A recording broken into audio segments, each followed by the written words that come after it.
Crash করছে। পরে আমি বলি কই ক্র্যাশ করছে, বলে ক্যান্টিনের সামনে। তখন আমার মাথা আসে ক্যান্টিনের সামনেই তো আমার বোনের স্কুল, যেখানে আমার বোন বসতো ওইখানে প্লেনটা ক্র্যাশ হয়েছে। আমি ক্লাসে ছিলাম, আমার বোনদের ছুটি হয় 1টা বাজে আর আমার ছুটি হয়েছে 1টা 40-এ।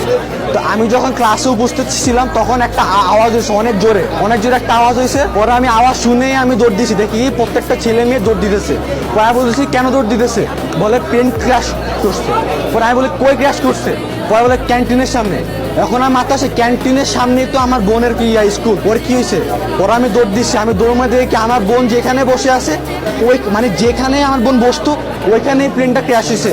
আমি পাগলের মতো খুঁজতেছি আমার বোনকে আমি পাচ্ছি না। আমি পরে দোয়া হতে আমি দেখি যে ক্যান্টিনের মধ্যে আমার বোন দাঁড়িয়ে আছে, ওর মাথা দিয়ে ব্লাড ব্লিডিং হচ্ছে, প্লাস ওর হাত পা সব ফসে ফুটে গেছে। প্লাস আমি যখন যাই তখন দেখি যে অনেকগুলো বাচ্চা 2 ভাগ হয়ে আছে, অনেকগুলো বাচ্চা ছোট ছোট বাচ্চা 2 ভাগ হয়ে আছে, গেটের সামনে 2 ভাগ হয়ে পড়ে আছে। অনেক গার্জিয়ান 2 ভাগ হয়ে আছে, কেউ নর্মালি মারা যায় নাই, প্রত্যেকটা সিভিয়ার খুবই খারাপ অবস্থা হবে, প্রত্যেকটা বাচ্চা প্রত্যেকটা গার্ডিয়ান এভাবে মারা গেছে। তখন আমি আমার কি যে বোনকে নিয়ে আমি লুবানাতে যাই, তখন তারা স্যালাইন দেয়। তারপর স্যালাইন দেওয়ার পরে